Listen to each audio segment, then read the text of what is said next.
ఏం తెలుసు right students.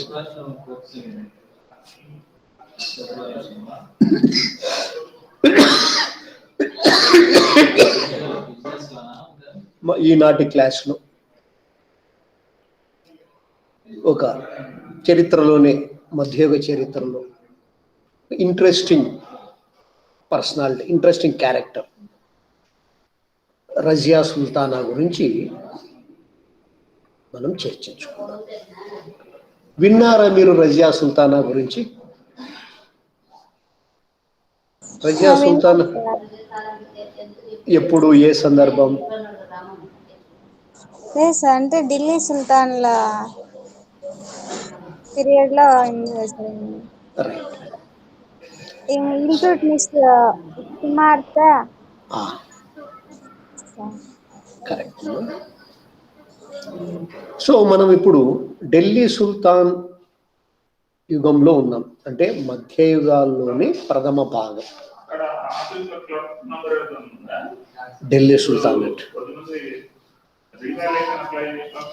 దాంట్లో 5 వంశాలు ఉన్నాయని మనం చెప్పుకున్నాం. ఏ వంశాలు అవి? ఢిల్లీ సుల్తాన్ యుగంలో జస్ట్ కూడా రీక్యాప్ మాది.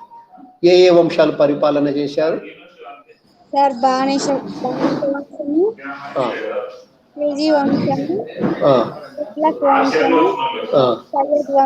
లోడి వంశం. ఒక 5 వంశాలు. సో మనం ఇప్పుడు తొలి వంశంలో ఉన్నాం, బానిస వంశం. రజియా సుల్తానా గురించి చెప్పుకునే ముందు జస్ట్ ఒక చిన్న బ్రీఫ్ రీక్యాప్ మాదిరి ఈ బానిస వంశ స్థాపకుని గురించి మనము చెప్పుకున్నాం. So Anil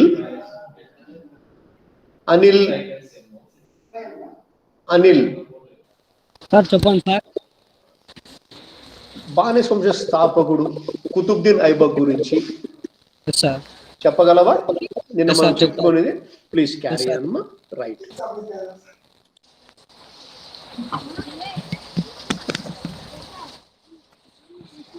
good morning sir. Good morning friends. నేను ఈరోజు చెప్పబోయే టాపిక్ ఢిల్లీ సుల్తానులో కుతుబుద్దీన్ ఐబక్ గురించి.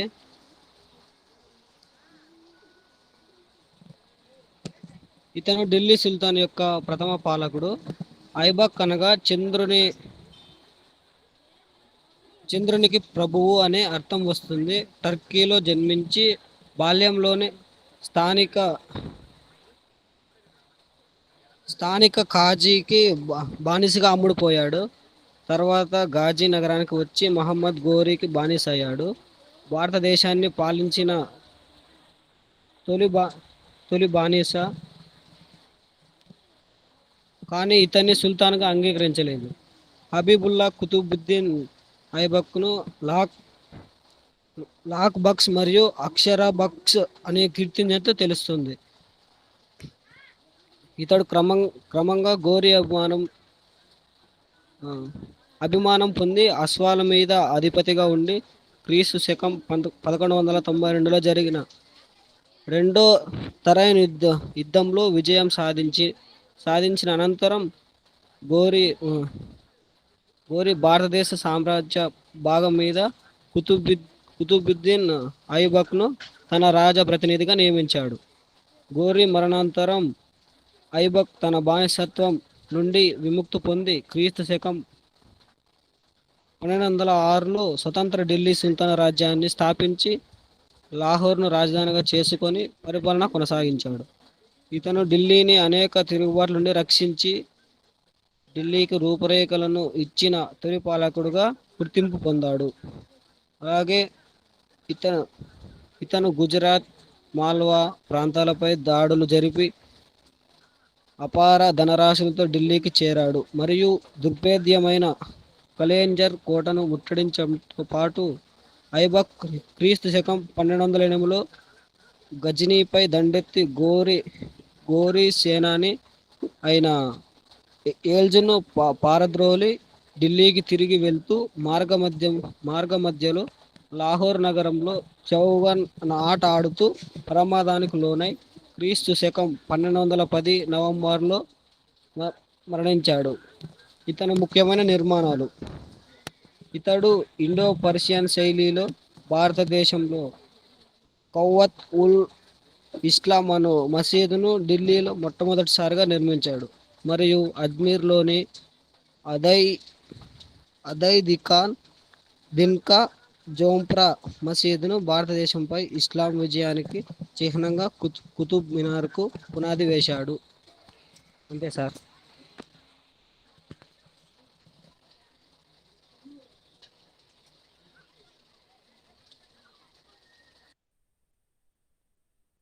మ్యూట్ పెట్టినారు.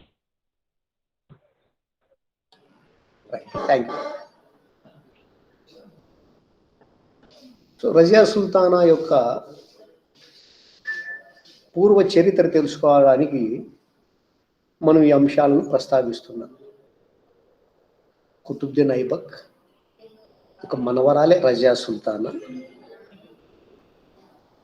సో రజియా సుల్తానా రాజు కావడానికి దోహదం చేసిన పరిస్థితులు ఏమిటంటే,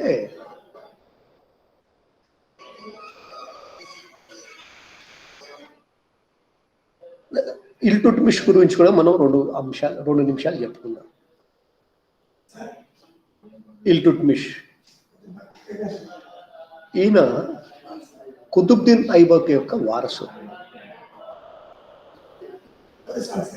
నిజానికి కుతుబ్దీన్ మరణాంతరము కుతుబ్దీన్ కుమారుడు ఆరాం షా సుల్తాన్ అయినాడు. అయితే ఆ పేరు మనం ఎక్కడ రాసుకోలేం. ఎందుకు? అతను బలహీనుడు కావడం వల్ల ఢిల్లీ సుల్తాన్ సింహాసనానికి చాలా ప్రమాదం ఏర్పడింది. అయిన కొద్ది రోజులకి సింధు ప్రాంతాన్ని పరిపాలించే నజీరుద్దీను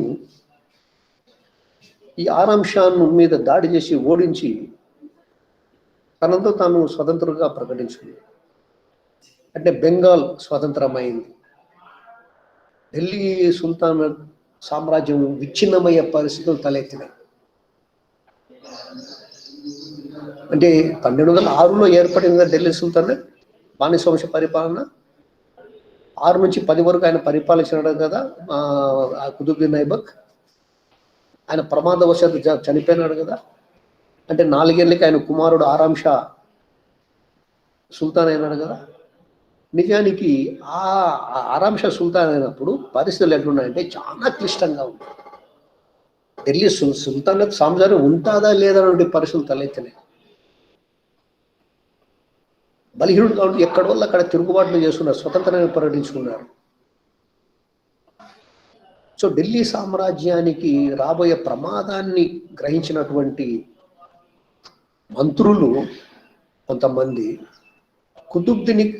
కుతుబ్దీన్ ఐబక్ అల్లుడైన ఇల్టుట్మిష్ను ఢిల్లీ సింహాసనాన్ని అధిష్ఠించవలసిగా వాళ్ళు ప్రోత్సహించారు. అంటే కుతుబ్దీన్ యొక్క అల్లుడే, ఇక్కడ వెన్నుపోటు లేదు. మామను అల్లుడు వెన్నుపోటు పొడిచిన మామ చచ్చిపోయినాడు, బావ సింహాసనం మీద ఉన్నాడు. అయితే పనికిరాని వాడు, అసమర్థుడు, బలహీనుడు. సింహాసనం షేక్ అయ్యే పరిస్థితులు వచ్చినాయి. సో దాన్ని అధిగమించడానికి, దాని నుంచి ప్రమాదం నుంచి తప్పించడానికి సింహాసనాన్ని ఆ ఢిల్లీ సుల్తాన్ మంత్రులే కుతుబ్దీన్ యొక్క అల్లుడు, బలవంతుడు, పరాక్రమవంతుడు, సమర్థుడు అయినటువంటి ఇల్టుట్మిష్ను ఆహ్వానించి ఢిల్లీ సింహాసనం మీద కూర్చోబెట్టారు. ఆయన అంటే వీరి మద్దతు ఆరాం షాను తన బామ్మార్దిని దించేసి ఢిల్లీకి రాజైనాడు. ఆ ఇల్టుట్మిష్ కుమార్తెనే ఈ రజియా సుల్తాన్. అంటే చాలా మంది ఇల్టుట్మిష్ను దురాక్రమణదారుడు అంటాడు. కానీ నా ఉద్దేశంలో అంటే కొంతమంది చరిత్రకారులు అన్నారు ఇల్టుట్మిష్ చాలా దుర్మార్గుడు, సామ్రాజ్యాకాంక్ష కలిగిన వ్యక్తి, బామ్మార్దిని దించి సింహాసనం ఇచ్చినాడని. బట్ ఆనాటి సిచ్యువేషన్ అంచనా వేస్తే మరికొంతమంది చరిత్రకారులు నా దురాక్రమణదారుడు కాదు, నిజ దురాక్రమణకు గురయ్యే ఢిల్లీ సింహాసనాన్ని ఆయన కాపాడాడు, బానిస వంశాన్ని రక్షించాడనే చెప్పచ్చు. ఎందుకంటే రాజ్యం ఎవరిది? రాజ్యం వీరభోజ్యం, బలవంతుడే హక్కుదారుడు, మైట్ ఈజ్ రైట్, డెమోక్రసీ లేదా. మొత్తానికి అట్లా ఇల్టుట్మిష్ ఢిల్లీ రాజు అయినాడు. ఆయన అల్లుడైనప్పటికీ బానిస వంశం పేరుతోనే ఆయన పరిపాలన చేశాడు. నిజానికి ఈయన ఇల్బారీ వంశస్థుడు,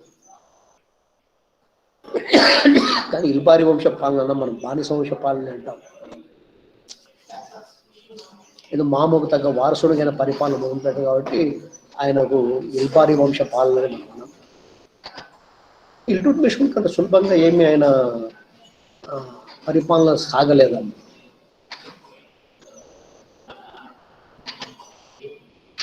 ఏంటి సమస్య ఆయనకి?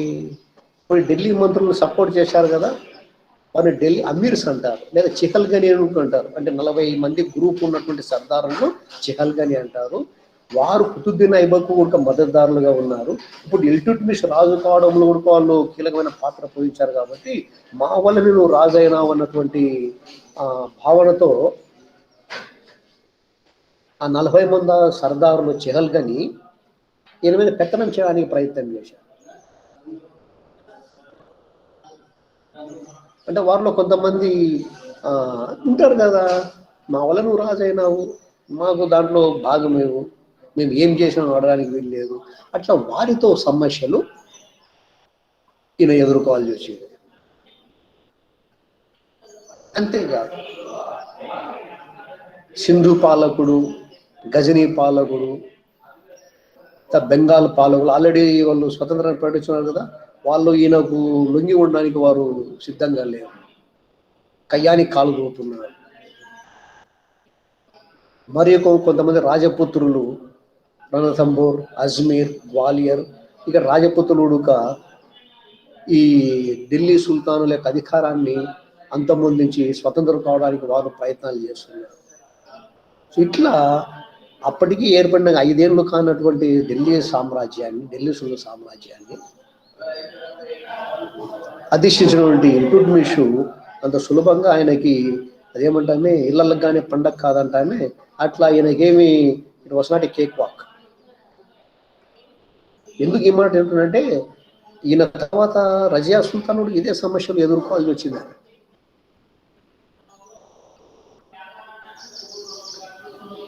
సో కొంత భవిష్యత్తులో తన కూతురికి ఇబ్బంది రాకుండా ఉండే విధంగా, అంటే ఆయనకేం ఊహించలేదు కూతురు తన వారసురాలు అవుతాయని, అదే కొన్ని ఈయన చేపట్టిన చర్యలు ఆమె కొంత ఊపిరినిచ్చారు. ఏమిటది? ఢిల్లీ అమీర్లను అణిచివేశారు. అంటే అణిచివేశారంటే వారిని కంట్రోల్ పెట్టుకున్నాడు, కల్లాలు వేశాడు. మరి ఒక నిమిషం చెప్తామా, ఢిల్లీ అమీర్లు అంటే మీరు ఎవరు అనుకోకండి. బానిస వంశ స్థాపన చేసినప్పుడు కుతుబ్దీన్ ఐబక్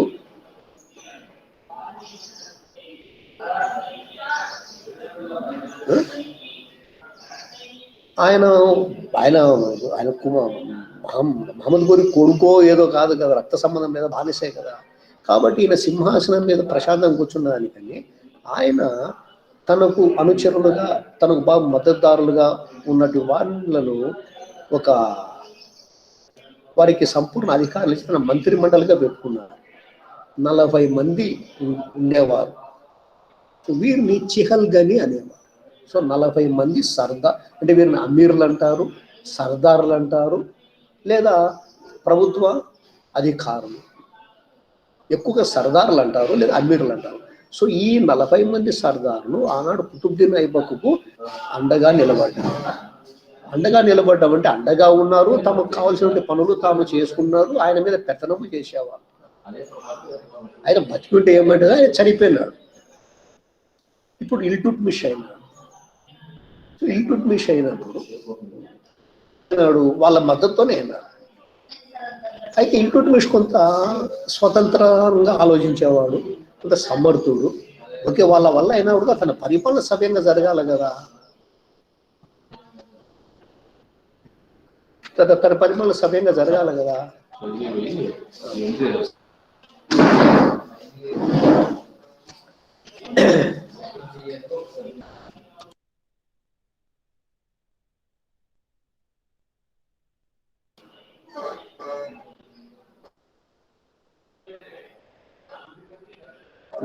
పూర్తిగా తన మీద పెత్తనం వేసి సహించ కూడా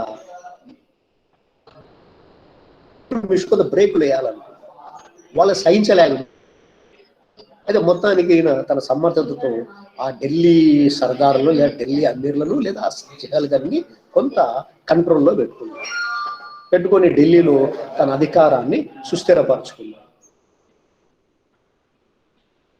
తర్వాత ముఖ్యంగా మాంగోల్ దండయాత్ర, ఈయన దేశానికి మేలు చేశాడని చెప్పుకోవచ్చు. మాంగోల్స్ అంటే ఆ విధంగా తన వారసురాలు కూడా కొంత మేలు చేశాడు. ఈ మాంగోలులో మన అని చెప్పుకుంటారు కదా చుచ్చాయిగా, వీరు మధ్య ఆసియా ప్రాంత వాసు.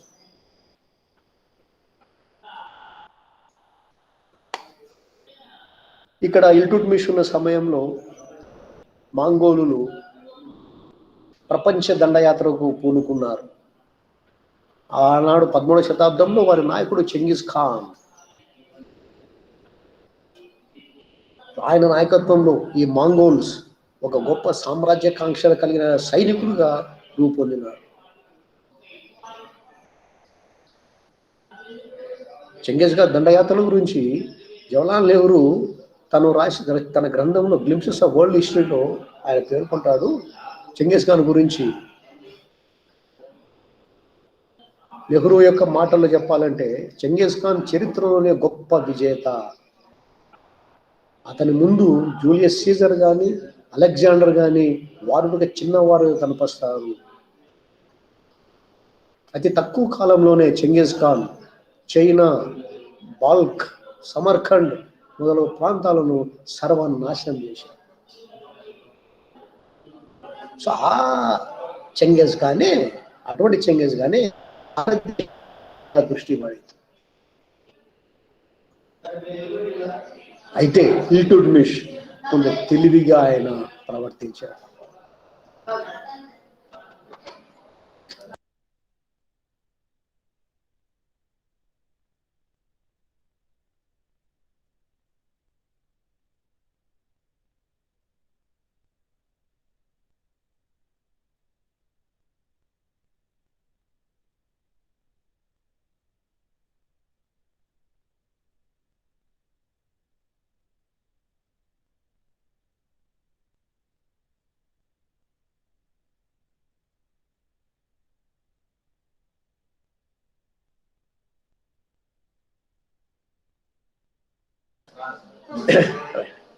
అంటే ఎలా అంటే యాక్చువల్గా చెంగిస్ ఖాన్ భారతదేశం మీదికి దాడులు అంటే పూర్తిగా ప్రవేశించలేదు.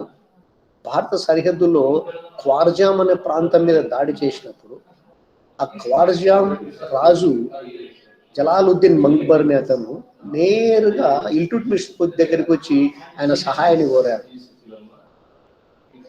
ఇల్టుట్మిష్ సహాయం చేసింటే చెంగిస్ ఖాన్ ఇండియా మీద పడేవాడు.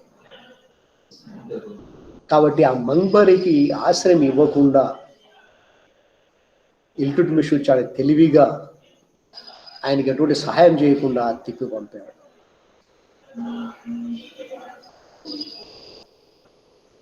దాంతో చెంగిస్ ఖాన్ భారతదేశం మీద దృష్టి పెద్దగా పెట్టలేదు. పైగా ఆనాడు అంటే ఆయన దాడుల సమయంలో ఇంకొక కారణము మన దేశం మీద రావడానికి భారతదేశంలో భయంకరమైన ఎండలకు తట్టుకోలేకపోయినాడు.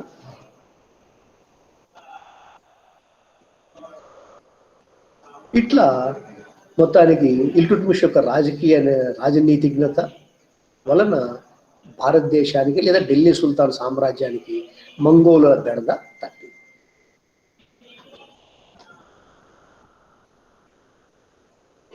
చాలా ఇల్టుట్మిష్ కొంచెం ముళ్ళబాటును సవరించుకుంటూ ముందడుగు వేశాడు. ఇల్టుట్మిష్ మంచి సారస్వత కళాభిమాని. తన మామ కుతుబ్దీన్ ఐబక్ ప్రారంభించిన కుతుబ్ మినార్ను పూర్తి చేసినాడు. ఆయన పునాదులు వేసిన ఆయన పూర్తి చేశాడు. కొంతవరకు ఆయన పరిపాలన ఏం చెప్తున్నాము 1210 నుంచి 36 వరకు, అంటే దాదాపు 26 ఇయర్స్ పాటు పరిపాలన చేశాడు. ఈ 26 ఏళ్ల పరిపాలన కాలంలో భారతదేశంలో ఒక నిరంకుశ రాజకీయానికి పునాదులు వేసిపోయినాడు ఆయన. సో ఆయన 1236లో మరణిన తర్వాత రజియా సుల్తానా ఆయన వారసురాలు అయింది. అయితే వారసురాలు అంత సులభంగా ఏమి కాలేదు.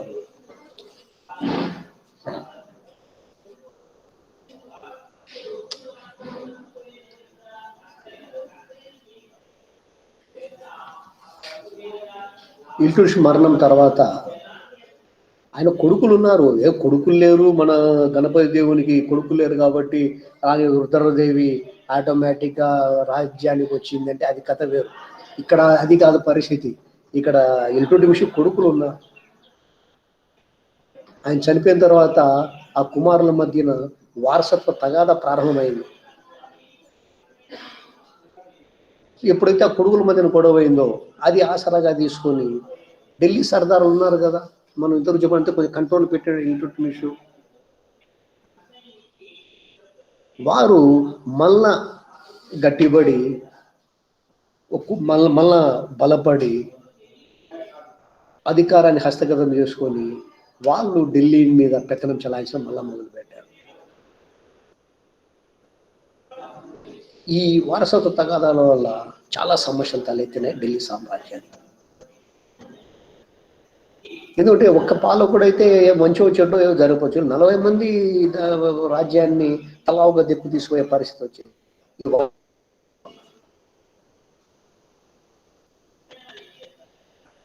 అటువంటి సంవాదాలను ఆసరగా చేసుకుని సుల్తాన్ సామ్రాజ్యాన్ని బలోపేతం చేయడానికి రజియా సుల్తానా ఢిల్లీ సుల్తాన్ సింహాసనాన్ని ఆక్రమించింది. సో ఆమె పాలన ఎప్పుడు ఎలా మొదలైంది, ఏమి ఆమె ఎదుర్కొన్న సమస్యలు, ఇది మనము ఇప్పుడు చెప్తాం. 1236 నుంచి 40 వరకు పరిపాలన చేసింది. ఒక్కసారి పరువు పాయింట్ చూపిస్తాను.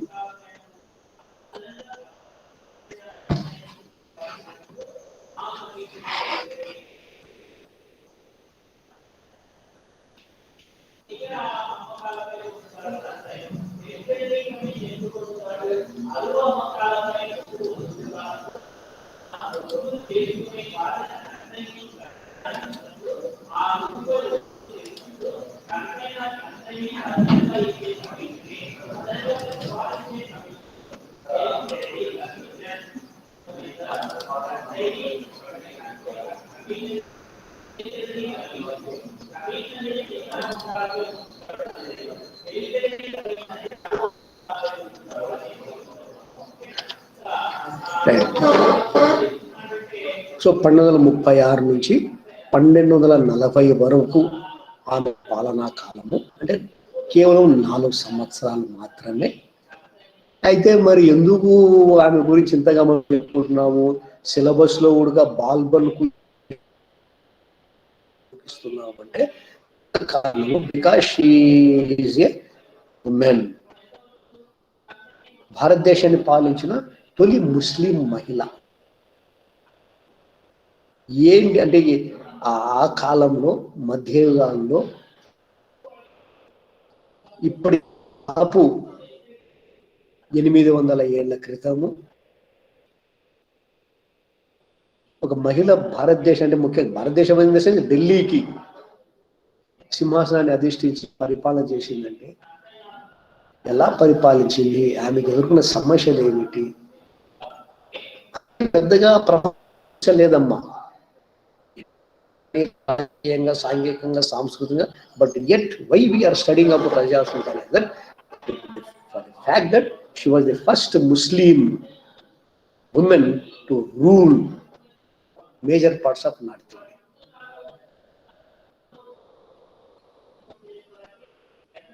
ఈమె ఇల్టుమిష్ కుమార్తె. అంటే మహిళలు లేదు. ఇప్పుడు మనం అంటున్నాం, మేము జనరల్ గా మీరు కూడా ఎవరో ప్రశ్న, ఏం సార్ ఆ మహిళ కాబట్టి ఆమె ఏదో ఒక్కటైంది కాబట్టి ఎందుకు చెప్తున్నారు అన్నాడు. మీలో కూడా పురుషాధిక్యత ఉందా అని కాదు. అంటే మహిళలకు భారతదేశంలో కానీ ప్రపంచంలో కానీ సమానత్వం ఎక్కడ ఇవ్వలేదు. అన్ని మతాలు, ఇస్లాం మతం చెప్తాది అందరూ ఒకటే మాకు, అంటే మతపరంగా అని ప్రాక్టీస్లోకి వచ్చేసరికి మీరు ఏమన్నా వాదించండి, మహిళల స్థానము ఇంటికే పరిమితము, 4 గోడలకే పరిమితము. రచనలో పేపర్లో ఉంది equality on paper, but where is it in practice?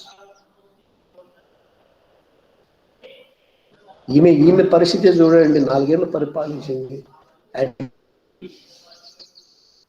చక్రవర్తులకు ఉండే అన్ని గుణగుణాలన్నీ కూడా రజియా సుల్తానాలో ఉన్నాయి. రజియా సుల్తాన్ చాలా మంది ఆడపిల్లలు ఉన్నాయి, మగ ఆడ ఇద్దరు కూడా శారీరకంగా ఏదైనా చిన్న తేడాలు ఉండొచ్చు కానీ, బట్ మైండ్ కానీ ఒక ఆలోచన విధానం కానీ ఎవరి సమర్థత వాళ్ళకు ఉన్నది. Even Razia Sultan was also having all the characteristics of a ruler. గొప్ప పాలకురాలు, విఘ్నురాలు, దయగల మహిళ, సారస్వతాభిమాని, న్యాయశీలి, ప్రజాహితాభిమాని. కేవలం ప్రభుత్వంలో అడ్మినిస్ట్రేషన్లోనే కాకుండా యుద్ధతంత్ర నిపుణుల్లో కూడా ఆమె కడు సమర్థురాలు.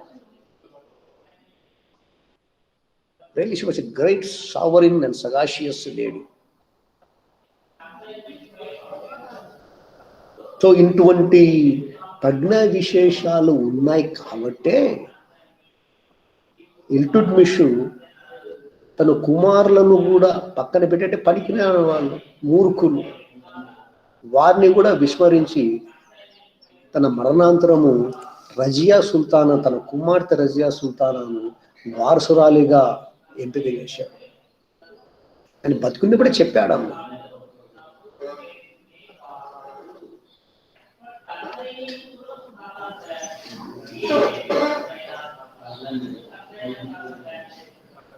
కానీ ఆనాటి ఎప్పుడు సమాజంలో ఉన్నటువంటి ఆ పురుషాధిక్యత భావన, ఆ సనాత బద్ధులైనటువంటి, సాంప్రదాయ బద్ధులైనటువంటి, ఛాందసవాదులైనటువంటి ఢిల్లీ సర్దారులు కానీ, ఆ చిహల్ కానీ లేదా వేరే మంత్రులు కానీ, సైనికాధికారులు కానీ ఒక మహిళ అధికారాన్ని మన్నించుట అవమానకరంగా భావించారు. వారు ఇల్టుట్మిష్ మరణాంతరము ఆయన చెప్పినటువంటి కోరికను పక్కన పెట్టేసి అతని కుమారుడు, అంటే రెండవ కుమారుడు యాక్చువల్గా రుకునుద్దీన్ ఫిరోజ్ షా అతని పేరు, రుకునుద్దీన్ ఫిరోజ్ షాను సుల్తాన్గా చేశాడు. అంటే చూడండి ఎటువంటి సైకాలజీ. ఇది కొత్త కాదమ్మా, అది అప్పుడే కాదు ఇప్పుడుగా ఉంది. ఇప్పుడు మనం అంటున్నాం కానీ చాలా మోడర్న్గా ఉన్నాం, మనం మారిపోయినామని. ఈవెన్ టుడే సమాజంలో మహిళలు పురుషులు అందరూ సమానము, మన రాజ్యాంగం అన్ని ఏమీ చెప్పినా కూడా అంత సమానం లేదు. ఇద్దరు సమానంగానే ఇప్పుడు ఉంది అమ్మ పరిస్థితి చట్టంలో. సరే, జనరల్గా do you agree any one of you? లేదు కదా సార్. ఇప్పుడు 21వ శతాబ్దంలో కూడా లేదు. ఏమన్నా అబ్బాయిలు వాదిస్తారా? ఉంది, ఏదో వాదించవచ్చు. ఇప్పుడు కలెక్టర్, మన కలెక్టర్ మహిళ, కానీ ఏవి అమలు కాలేదు కదా సార్. చట్టాల పరంగా చూపిస్తున్నాం కానీ అవి ఉన్నాయి ఇవి ఉన్నాయని, కానీ అది ఏమీ అమలు కాలేదు కదా సార్. నిజమే. Okay, judge, prime minister, CM Banerjee ఉంది, మాయాదేవి ఓకే, కొంతవరకు ఉన్నారు. అది కొద్ది వరకే సార్, అది కూడా పొలిటికల్ పరంగా వాళ్ళు. ఇప్పుడు మన జిల్లాలోనే ఇప్పుడు జిల్లా కలెక్టరే మహిళ. మన జాయింట్ కలెక్టర్ సిరి గారి పేరు మనం ఎప్పుడు చూస్తూ ఉంటాం. చాలా మన జిల్లా నిజంగా తమాషా చూడండి, జిల్లాకు అధికారులు 3, ఒక కలెక్టరు, ఒక జిల్లా జడ్జి, ఒక ఎస్పీ. నిజానికి ఈనాడు జిల్లా జడ్జి మహిళనే, జిల్లా కలెక్టర్ మహిళనే, ఒక ఎస్పీ పురుషుడు. ఓకే, ఉద్యోగపరంగా కొంతవరకు అక్కడక్కడ, కానీ నిజంగా చెప్పాలంటే మన ఇళ్ళల్లో పరిస్థితి ఏంటి? ఒక చట్టాల పక్కన పెట్టండి, ఇళ్ళలో తండ్రి తల్లికి అంత సమానత్వం ఇచ్చేసి తల్లి చెప్పిన మాట వింటుంటారా? లేదా అన్నలు చెల్లెల మాట వింటారా? పోనీ ఆ జిల్లా జడ్జినే ఇంటికి వచ్చే భార్య పాత్ర మళ్ళీ పూజించ అంటే నీకు పవర్లో ఉండి నీకు తలకి పవరు, పంచమైన మొగుడు కొట్లాడతలేదా? ఇంట్లో మొగుడు మొగుడే కదా. ఆ జిల్లా జడ్జి అయినా కూడా తన కూతుర్ని కొడుకును సమానంగా చూసినా కూడా కూతురు బయటికి పోతుంటే జాగ్రత్తలు చెప్తాది. అమ్మ భద్రం అమ్మ అంటే చాలా జాగ్రత్తగా, తమ్ముడు చిన్నపిల్లలే నువ్వు తోడుకోరా అంటాడు. అంటే సమాజం అంటే ఆమె తప్పులు పట్టడం లేదు ఎవరిని మన మీద, సమాజంలో మన ఆలోచన విధానం ఇంకా మారలేదు. ఇది ఇప్పుడే ఇట్లుంటే నేను ఎందుకంటున్నా అంటే ఆనాడు ఎట్లుందో ఒకసారి ఊహించండి అంటున్నా. మనం మాట్లాడే 13వ శతాబ్దంలో. సో ఇల్టుట్మిష్ ఒక చక్రవర్తి తన కొడుకులు పనికినార వారిని ఆయనే గుర్తించి ఏదో, అంటే ఒక కొడుకు చనిపోయినాడు అప్పటికే, రెండో కొడుకు ఉన్నాడు రుక్నుద్దీన్ ఫిరోజ్ షా, వాడు బలహీనుడు. అందులో తన కూతురు చిన్నప్పటి నుంచి చాలా సమర్థురాలు. నిజంగానే షీ వాస్, అంటే కొన్ని పుస్తకాల్లో ఆమె గురించి చెప్పినప్పుడు she was very tremendous personality. Personality in the sense అంటే ఫిజికల్ పర్సనాలిటీ కాదు, ఆమె క్యారెక్టరిస్టిక్స్. ప్రజల యోగక్షేమాలు కోరుకునేది, యుద్ధం నైపుణ్యాలు ఆయన పరితపించేది, తన తండ్రికి చేదోడు వాదోడు కూడా పరిపాలనలో ప్రజా అభిప్రాయాలకు ఆమె మన్నించేది.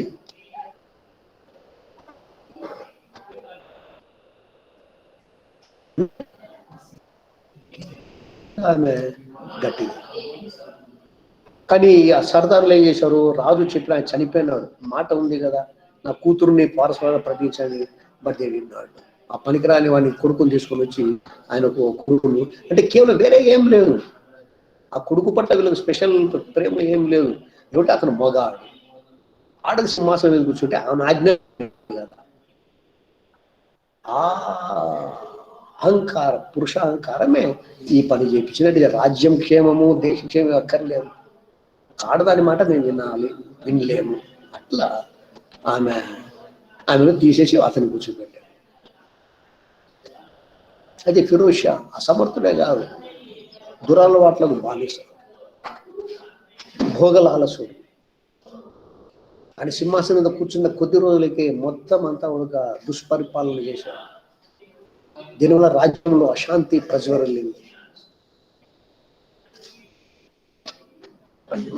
ప్రజల్లోనే ఒక వ్యతిరేకత ఏర్పడింది ఆ రుక్నుద్దీన్ ఫిరోజ్ షా పట్ల.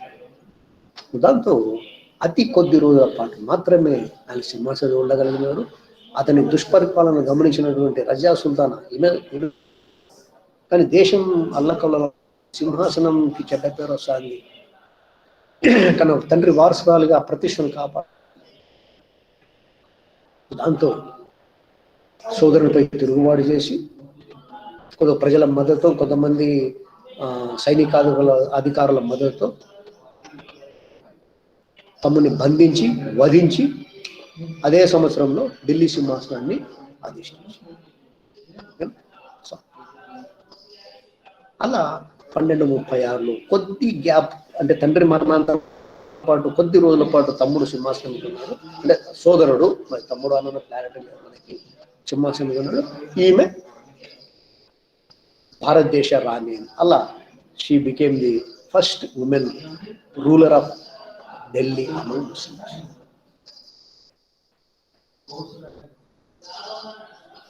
అయితే స్టూడెంట్స్ మామూలుగానే సహించలేదు, ఈమె ఆ విధంగా మొత్తాన్ని సింహాసనాన్ని అధిష్ఠించింది. సర్దారులు ఇది ఇష్టపడలే. ఆ సర్దారులుగా చుట్టుపక్కల ఉంటారమ్మా, ముల్తాను, హన్సీ, లాహోర్, బదియూన్ రాష్ట్ర పాలకులు ఉంటారు కదా, వాళ్ళందరూ కూడా మహమ్మద్ జునైది అనే అతని నాయకత్వంలో చేతులు కలిపి రజాను సింహాసనం దించేయడానికి ప్రయత్నం చేశారు. అయితే చాలా కేర్ఫుల్గా ఆమె, చాలా తెలివితో చెప్పిన కదా, ఆమె పరిపాలన తెలుసు, కుట్రలు కుతంత్రాలు తెలుసు, యుద్ధం గొప్ప స్ట్రాటజిస్ట్ ఆమె, అమ్మాయికు లేదు. ఈ తిరుగుబాటును అణిచివేసింది. దాంతో జునైద్ దేశాన్ని వదిలిపెట్టిపోయినాడు. తర్వాత చెహల్గని చెప్పుకున్నాం కదా, ఢిల్లీ అమీర్ 40 మంది సర్దారులు, వీళ్ళందరూ తురుష్కులే, అంటే టర్కిష్ పీపుల్. ఈ తురుష్కులు అంటే 40 మంది పార్టీ చెహల్గని, వీరు మళ్ళా ఆమెకి ఇబ్బందులు పెట్టడం మొదలు పెట్టారు. అంటే ఏమేమో వాళ్ళకి ముందు ఆడది ఎందుకని చేయలేదు. ఇప్పుడు ఆమె ఎట్టోట్లో మొత్తం సింహాసనం మీద కూర్చొని స్వశక్తితో, వీళ్ళేమో తమ పెత్తనం కొనసాగించాల. వాళ్ళ వేరే ఏం లేదు, ఆడ ఎవరినో కూర్చొని చక్రవర్తి తమ చేతులు కీలు బొమ్మగా ఉన్నాడు. ఉంటే అతను ఈమెను రజియా సుల్తాన్ అనే ఉడక కంటిన్యూ అయ్యిండేదేమో చాలా కాలం పాటు, వారు చెప్పినట్లల్లా తల ఊపుతా ఉందంటే. బట్ ఆమె అటువంటి మహిళ కాదు, ఫెరోషియస్ లేదు, ఇండిపెండెంట్ లేదు, స్వతంత్ర భావాలు గల మహిళ, ఏదో మేలు చేయాలనుకునే ప్రజలకి. మొత్తానికి ఆమె ఏం చేసింది, వీళ్ళ పని ఎట్లా ఉందని ఆ చెహల్గని సర్దార్ల కూటమిని ఉడక వాళ్ళ అధికారాన్ని అణిచివేయడానికి చర్యలు చేపట్టి, అంటే వాళ్ళ మాట వినలేదు, వాళ్ళకు లొంగలేదు. ఏం చేసింది, 40 మందిని వదిలేసింది, అంటే ఇగ్నోర్ చేసింది. మీరు ఉండండి, మేము వాళ్ళ జోలు ఇవ్వలేదు. కానీ ముఖ్యమైన పదవుల్లో అంతా కనుక ఈ తురుష్కులు కాని వారి, అంటే ముస్లింసే వాళ్ళు, ఇతర జాతీయులని ఆమె గేవ్ ఇంపార్టెంట్ పోస్ట్.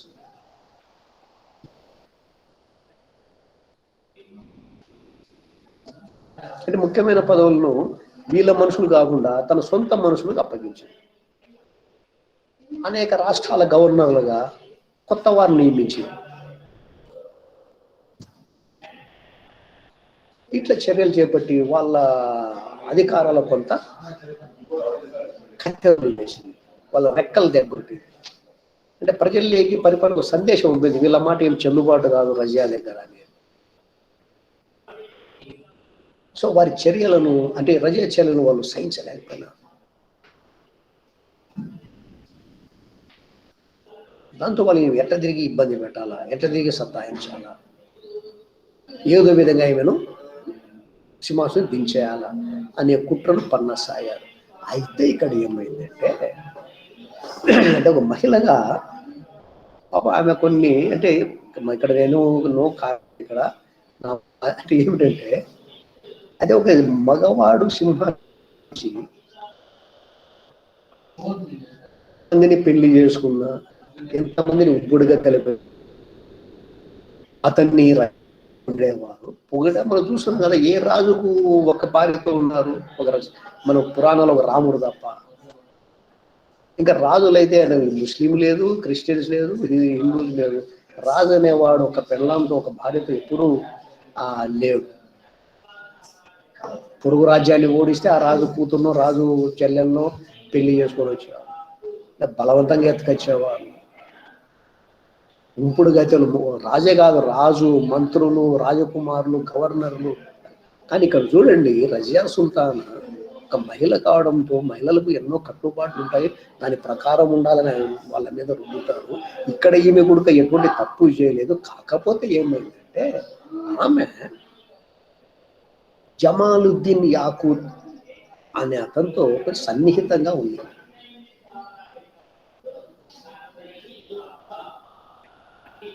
అతనిని ఢిల్లీ సైన్యంలో ఆశ్వశాల అధిపతిగా నియమించి అతని పట్ల కొంచెం ఎక్కువ అభిమానాన్ని చూపించింది. మరి అది ప్రేమనా ఇంకోటే మనకు తెలియదు. ఎందుకంటే ఈ యాకూత్ మరియు రజియాల సంబంధం గురించి రచనల్లో ఆనాటి చరిత్రకారులు తర్వాత కూడా విభిన్న వ్రాతలు ఉన్నాయి. లవర్స్ అని, పెళ్లి చేసుకోవాలనుకున్నారని, లేదా సహజీవనం ఉందని, లేకపోతే అటువంటి ఏమీ లేవని. అయితే మొత్తానికి ఏమిటి, ఒక మహిళగా ఇటువంటి అంశాల్లో ఎక్కడన్నా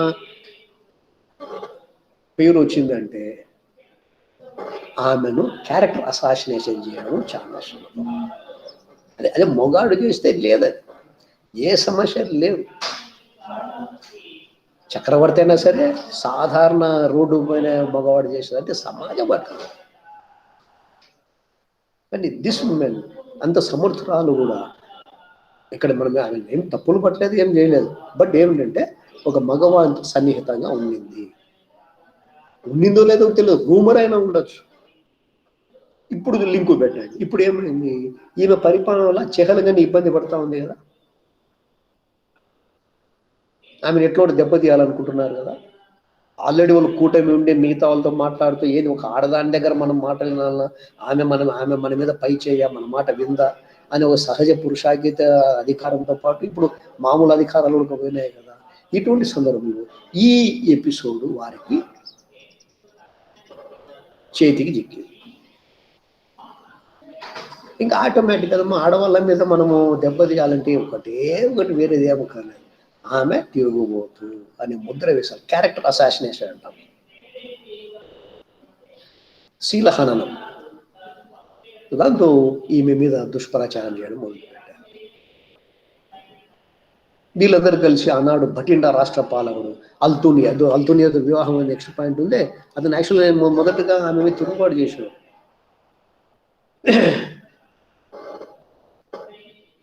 అల్తూనియా భటిండా పాలకుడితను. అతనితో ఈ సర్దారులందరూ కలిసి రజియాను అంతం చేయాలని భావించారు. మీద ఈ అభాండం కూడా మోపారు కదా. సో దాంతో ఆమెకు అంతఃపురంలో మద్దతు కోల్పోయింది. అరే మహిళలు ఇట్లా చేస్తుందా, చక్రవర్తిని అంటే ఒక భారతదేశ రాణి ఇటువంటి పని చేస్తూ ఉందా, మగవాంతో తిరుగుతూ ఉందా. సో క్యారెక్టర్ మీద దెబ్బ పడింది. ఆమెకు మోరల్గా నైతికంగా సపోర్టు, తన మనుషుల నుంచి పోటీ. అట్లా ఆమెకు ఆ విధంగా ఆమెను ఏకాకి చేశారు. ఒక పక్క వీళ్ళందరూ కలిసి అల్తూనే నాయకత్వంలో ఆమెను అంతమొందించడానికి కుట్రలు కొనసాగారు. సో వారందరూ ఆమెను ఏకాకి చేసి రజియా యుద్ధం ప్రకటించారు. ఈ అల్తూనియా నాయకత్వంలోని సైన్యం మీద రజియా సైన్యము అంటే రజియా ఓడిపోయింది. ఈ యుద్ధంలోనే ఈ జలాలుద్దీన్ యాకూత్ ఆమెకు సహచరుడు అని చెప్పినాను కదా. అంటే ఆమె మనకేం తెలియదమ్మా, ఆయన లవరా తెలియదు, ఇంకోట తెలియదు, మొత్తం ఆయనతో క్లోజ్గా ఉండేది. జమాలుద్దీన్ యాకూత్ కూడా ఈ జరిగిన పోరాటంలో మరణించాడు. సో ఈమె బందీ అయిపోయింది, అల్తూనే చేతులు బందీ అయిపోయి. ఇప్పుడేం జరిగింది నిజానికి, మనం 40లోని తిరుగుబాటుతోనే బందీ అయిపోయింది, సింహాసనం కూలిపోయింది. సో వెంటనే అల్తూనే ఏం చేశాడు అంటే రజియాకు బహరాం షాను ఢిల్లీ సుల్తాన్ మీద కూర్చోబెట్టాడు. సింహాసనం మీద కూర్చున్నట్టు బహరాం షా ఏం చేశాడు, అల్తూనియాను తాను రాజైన అనే మాట విస్మరించి ప్రాధాన్యత ఇవ్వకుండా వేరే వాళ్ళ పట్ల ప్రాధాన్యత ఇచ్చాడు. దీంతో అల్తూనియా మళ్ళా తన దగ్గర బందీగా ఉంటే రజా సుల్తాన్ విడుదల చేసి ఆమెను పెళ్లి చేసుకున్నాడు. ఎందుకంటే వారసత్వం అప్పుడే కదా వచ్చేది.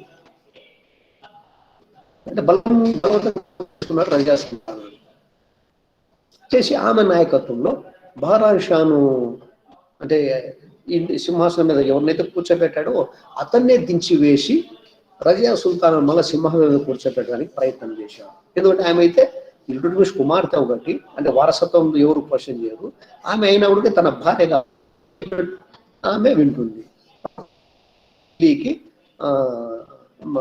ఢిల్లీ సుల్తానత్కి తానే పరోక్ష చక్రవర్తి కావచ్చు. ఇట్లా మొత్తానికి రజియా సుల్తానా జీవితము అతని చేతుల్లో. సో రజియా సుల్తానా ఆల్తూనియా కానీ బహరాం షా చేతుల్లో అల్తూనియా మరి రజియా సుల్తా ఇద్దరు ఓడిపోయినారు. ఓడిపోయి అదే సంవత్సరం 1240లో ఇద్దరు మరణించారు. అట్లా రజియా సుల్తానా జీవితం ముగిసింది. సో 1240 నుంచి 1236 నుంచి 1240 వరకు 4 ఏళ్ళు మాత్రమే పరిపాలన చేసింది. పరిపాలన చేసిన టైంలో ఆమె తన సమర్థత చూపించింది, ప్రతిష్టను కాపాడడానికి ప్రయత్నం చేసింది. అయితే ఒక మహిళగా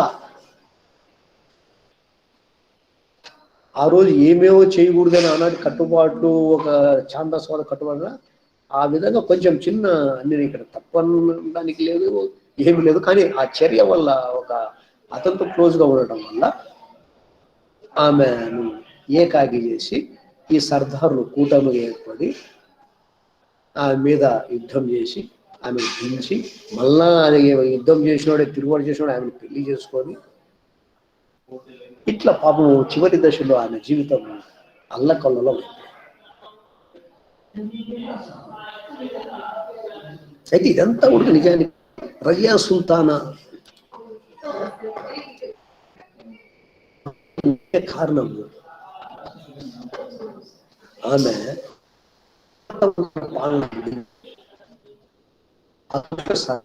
కొంచెం అంతమొందించడానికి చేసిన ప్రయత్నం వల్ల ఆమె దెబ్బతింది.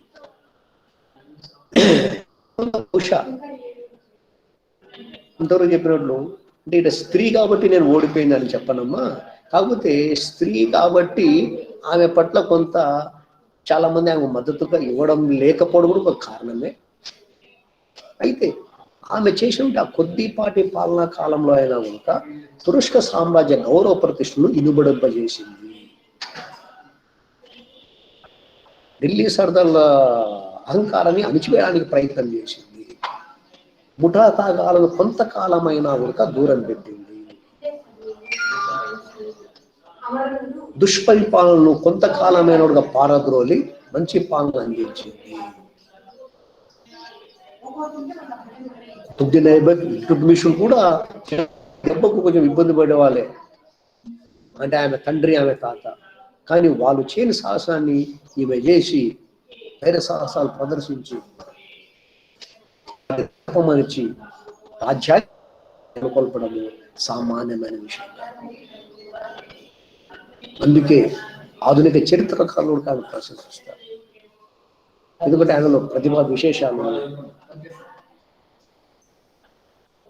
ఇప్పుడు కాదు, ఆమె కాలం నాటి సమకాలీకుల చరిత్రకారులు సిరాజ్, ఫెరిస్తా ఉన్న వారు కూడా ఆమెను ప్రశంసించారు. ఇది రజియా సుల్తానా యొక్క గొప్పదనము లేదా పాలన కాల విశేషాలు.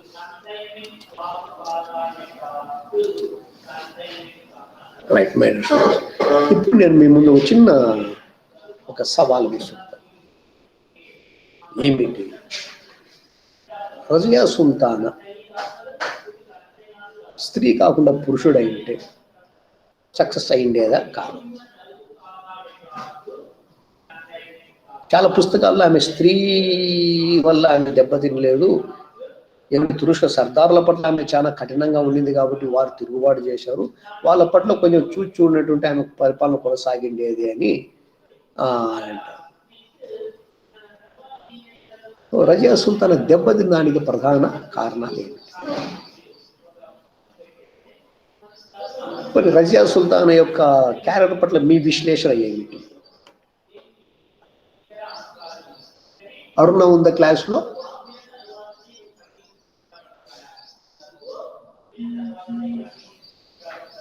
నందు, ఇది ఆడపిల్లల గురించి కాబట్టి మహిళలు అమ్మాయిలు ఏమైనా రియాక్ట్ అవుతారని చూడాలి. నాకు సార్ చెప్పు నాన్న. రాజు గాని రాణి గాని వాళ్ళు అంటే లింగం బట్టి ఉండదు సార్, వాళ్ళ పరిపాలన బట్టి ఉంటుంది. వాళ్ళు బాధ్యతగా పరిపాలించేది అంటే వాళ్ళు బలహీనలో బలవంతులు అనే దాన్ని బట్టి వాళ్ళ సామ్రాజ్య విస్థాపన కానీ పరిపాలన కానీ ఉంటుంది, కానీ లింగం వల్ల ఏమి ఉండదు సార్. సో రైట్, సమర్థత అనేది కొలమానం. అయితే ఇక్కడ చిన్న నాకు సందేహం ఇప్పటికీ తీరలేదమ్మా. అదేమిటంటే రాణి రుద్రమదేవి కానీ రజియా సుల్తానా కానీ అఫ్ కోర్స్ పెద్ద పెద్ద రాళ్ళు కూడా ఎప్పుడోసారి చనిపోయిన అంటే ఈ రజియా సుల్తానా ఆ యాకూబ్తో సన్నిహితంగా ఉంటే ఆమెకి ఏమన్నా మేలుగా ఉండేదా? ఎందుకంటే నెపమోడు చాలా ఈజీ ఆడపిల్లల మీద. ఒక రాయి వేసే కథ వాళ్ళు గిలిగల కొట్టుకోవాల్సిందే. ముఖ్యంగా నువ్వు తిరుగుబోతూ అంటే వాళ్ళు నోరెత్తలేరు. రజియా సుల్తానాను దెబ్బతీసే నైతికంగా అక్కడే. అయితే వాటెవరు సమర్థత కొలమానము. అయితే అక్కడ ఆనాటి సమకాలీన పరిస్థితులు కూడా దెబ్బతీస్తాయి. రజియా సుల్తానా అంటే ఒక గొప్ప అంటే మళ్ళా నా మీద పడాకండి, మగవాడంటే ఆమె తోలు తీసేది కానీ ఆ చెగలు కానీ తొక్కి పెట్టి నార తీసేది అంటాను చూడు సినిమా అట్లా ఆమె మీద బ్లేమ్ పడి ఆమెకు సపోర్టర్స్ కొంతమంది ఎన్నికపోయినారు. అరే ఇట్లా ఆడదే ఆమె, నిజమేదో అబద్ధమేదో తెలియదు. సో సాంఘిక పరిస్థితులకు ఒక్కొక్కసారి they play their role in victory or defeat. Okay students, మళ్ళీ మనం రేపు కలుస్తాము. థ్యాంక్ యూ అమ్మా.